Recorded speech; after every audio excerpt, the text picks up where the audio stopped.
তীব্র গরমে বিপর্যস্ত রাজধানী সহ সারা দেশ চলছে ৩ দিনের রেড অ্যালার্ট। ঢাকা, রাজশাহী এবং দেশের বিভিন্ন প্রান্ত থেকে আমাদের সহকর্মীরা যোগ দেবেন এই মুহূর্তে। শুরুতেই চলে যেতে চাই রাজধানীতে সুলতানা শরণার কাছে। তিনি আছেন টিএসসিতে, ঢাকা বিশ্ববিদ্যালয় এলাকায়। সুলতানা শরণ, আপনার কাছে জানতে চাই যে বিশেষ করে খেটে খাওয়া মানুষ এই তীব্র গরমে কিভাবে আসলে তারা তাদের গরম কিংবা তাদের জীবনযাপন করছে। রেদওয়ান, ঢাকা বিশ্ববিদ্যালয়ের টিএসসি প্রাঙ্গণে কিন্তু আমরা আছি এবং আমার পেছনে হয়তো দেখতে পাবেন ঢাকা শহরের কিন্তু সবচেয়ে কর্মব্যস্ত একটি সড়ক বলা যায় এই টিএসসিকে, এবং এইখানের যে 5টি রাস্তা আছে এই 5টি রাস্তাকে কিন্তু বর্তমানে কিন্তু প্রতিটি রাস্তায় আপনি দেখছেন তেমন কিন্তু মানুষ নেই, খুব প্রয়োজন ছাড়া কেউ বেরোচ্ছেন না। এবং আপনি কর্মব্যস্ততার কথা বলছিলেন, কর্মজীবী মানুষের কথা বলছিলেন খেটে খাওয়া মানুষের কথা। রিকশার পরিমাণও কিন্তু আমরা তুলনামূলকভাবে অনেকটাই কম দেখেছি, এবং রিকশা যারা চালাচ্ছেন অনেকেই কিন্তু একটি বা দুটি প্যাসেঞ্জার নিয়ে এসে তারপর কিন্তু তারা অনেকক্ষণ বিরতি নিচ্ছেন, অর্থাৎ এই গরমের কারণে কিন্তু আবার তারা ছুটে যাচ্ছেন, পানি কিনছেন, অর্থাৎ এই গরমের জন্য কিন্তু বিভিন্ন সময় বিভিন্ন ক্ষেত্রে কিন্তু তারা সমস্যার সম্মুখীন হচ্ছে। এবং তার পাশাপাশি টিএসসিতে কিন্তু আপনি হয়তোবা লক্ষ্য করতে পারবেন হাত পাখার বিক্রি হচ্ছে, অর্থাৎ বৈশাখ উপলক্ষে হাত পাখার বিক্রির যে প্রচলন বৈশাখী মেলায় আমরা দেখে থাকি, বর্তমানে কিন্তু সেই বৈশাখী সেই তালপাতার হাত পাখা কিন্তু এখন অনুষঙ্গ হয়ে গেছে এই রিক্সা চালকদের জন্য। তার পাশাপাশি যারা সিএনজি চালাচ্ছেন কিংবা যারা রাস্তায় বের হচ্ছেন নিতান্তই খুব প্রয়োজনে তাদের সকলের কাছে।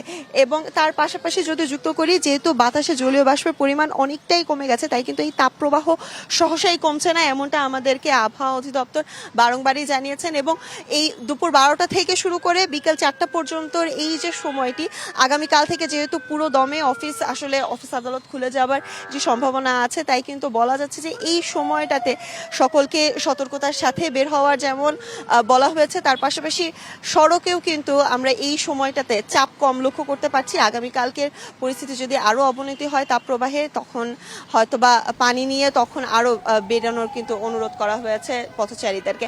রেদওয়ান, আসলে এই ছিল ঢাকা থেকে আমার কাছে সবশেষ। জি, সুলতানা শরণ, আপনাকে ধন্যবাদ। চলে যেতে চাই রাজশাহীতে, সেখানে আছেন সহকর্মী সৌরভ হাবিব। রাজশাহীর পরিস্থিতি জানাবেন আমাদের।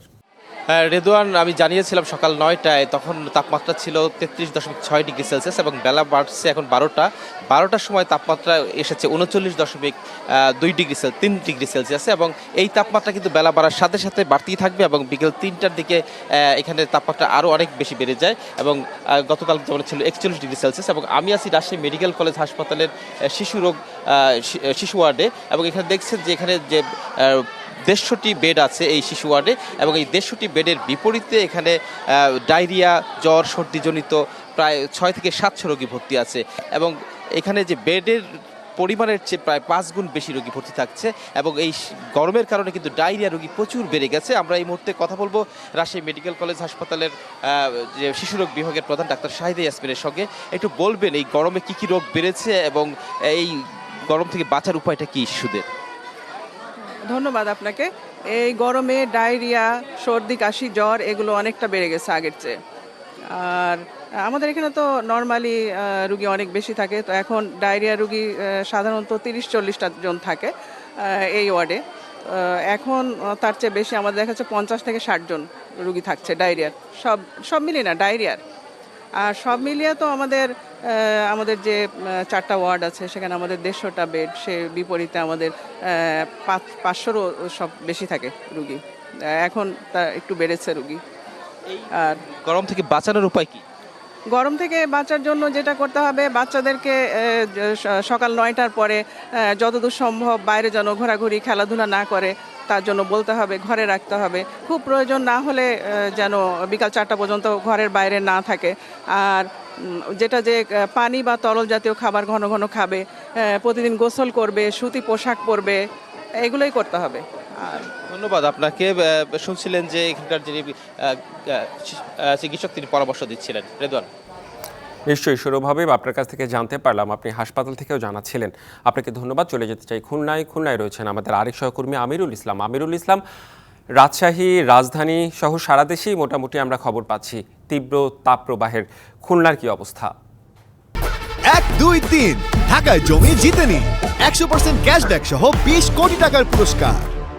আর রাজশাহী রাজধানীতে যেমন তীব্র তাপপ্রবাহ চলছে, খুলনায় কিন্তু এর ব্যতিক্রম না। তো খুলনায় একটি ব্যতিক্রম বিষয় রয়েছে, সেটা হচ্ছে যে এই অঞ্চলটা লবণাক্ত এলাকা, যার কারণে এই তীব্রতাটা আরো বাড়িয়ে তুলেছে, বিশেষ করে লবণাক্ততার কারণে। এবং এখানটায় যে থাকছে যে সব বয়সী মানুষই যেমন তাপপ্রবাহে কষ্টের মধ্যে রয়েছে, অনুরূপভাবে সবচেয়ে বেশি সংকটের মধ্যে রয়েছে শিশু এবং যারা রয়েছে বয়স্ক, তারা বিভিন্ন রোগে আক্রান্ত হচ্ছে, বিশেষ করে থাকছে যে গরমের তীব্রতার কারণে। এবং এর কথা বলবো, এখানে রয়েছেন যে শ্রমজীবী মানুষ যারা, তারা কিন্তু বিপাকে পড়ছেন।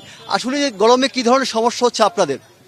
গরমে প্রচুর সমস্যা, মানে টেকা যাচ্ছে না গরমে। কাজ করতে গেলে কি ধরনের সমস্যা হয়? কাজ করতে গেলে নিঃশ্বাস নিতে সমস্যা হয়, মেলা এক জায়গায় বসা যায় না, ফ্যানের তলে বসা, ফ্যানের তাপমাত্রা আর বাড়ায় দেয়। ধন্যবাদ আপনাকে। আপনি আসলে এই যে গরমে কি ধরনের সংকট হচ্ছে সাধারণ মানুষের?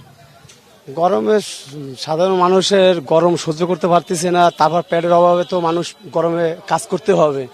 এখন করার কিছু নাই, বমি আসে, পেট কামড়ি আসে, মাথা ব্যথা করে, জ্বর জ্বর ভাব আসে, মানে এত পরিমাণ ক্লান্ত লাগে যে পানি খেয়েও শেষ করা যায় না, মানে এত ক্লান্ত, মানে ক্লান্তরা খুব কষ্ট হচ্ছে।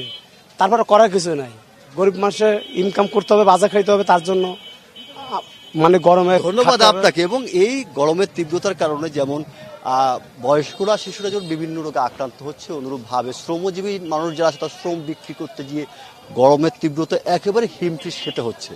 এটাই ছিল সর্বশেষ অবস্থা। রেদওয়ান। হ্যাঁ, গরমে মানুষের জীবনে যে প্রভাব পড়ছে তা আপনাদের মাধ্যমে আমরা জানতে পারলাম। আপনাকে ধন্যবাদ আমিরুল ইসলাম।